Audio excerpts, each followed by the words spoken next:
সে যদি উত্তর দিতে না পারে, ইয়াজরিবু দারবাতান, এত জোরে তাকে ফেরেশতা মারবেন, ইয়াসিহু সাইহাতান, সে বাপরে মারে করে চিৎকার করবে, ইয়াসমু মা বাইনাল মাশরিক ওয়াল মাগরিব ইল্লা সাকালাইন, সারা পৃথিবীর জীবজন্তু কীটপতঙ্গ পদার্থ জড় পদার্থ সবকিছু তার চিৎকার শুনতে পাবে, মানুষ আর জিন শুনতে পাবে না।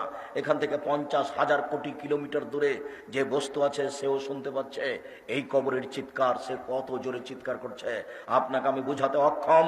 মুহাম্মদ সাল্লাল্লাহু আলাইহি ওয়াসাল্লাম বলেছেন, যে মারে সে চোখে দেখে না, যে মারে সে কানে শুনে না, যে মারে সে ফেরেশতা, তার রং বিভিন্ন ধরনের, কালো নীল, ভিন্ন ধরনের রং, চোখে দেখে না, কানে শুনে না, কোথায় মারছে আর চিৎকার যে করছে ও শুনতে পায় না, যার কারণে তার মারার গতির পরিবর্তন হয় না।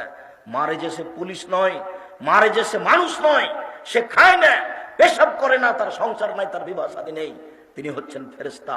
প্রথম বাড়িও যেমন শেষ বাড়িও তেমন, এইভাবে তাকে মারতে থাকবে বিচারের দিন পর্যন্ত।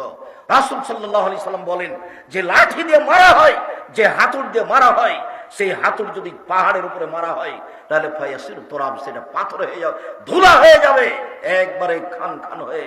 পাহাড়ের উপরে মারা হলে পাহাড় ধুলা হয়ে যাবে। যেই হাতুড় দিয়ে মারা হয় সেই হাতুড়টা যদি পাহাড়কে মারা হয় তাহলে পাহাড় ধুলা হয়ে যাবে।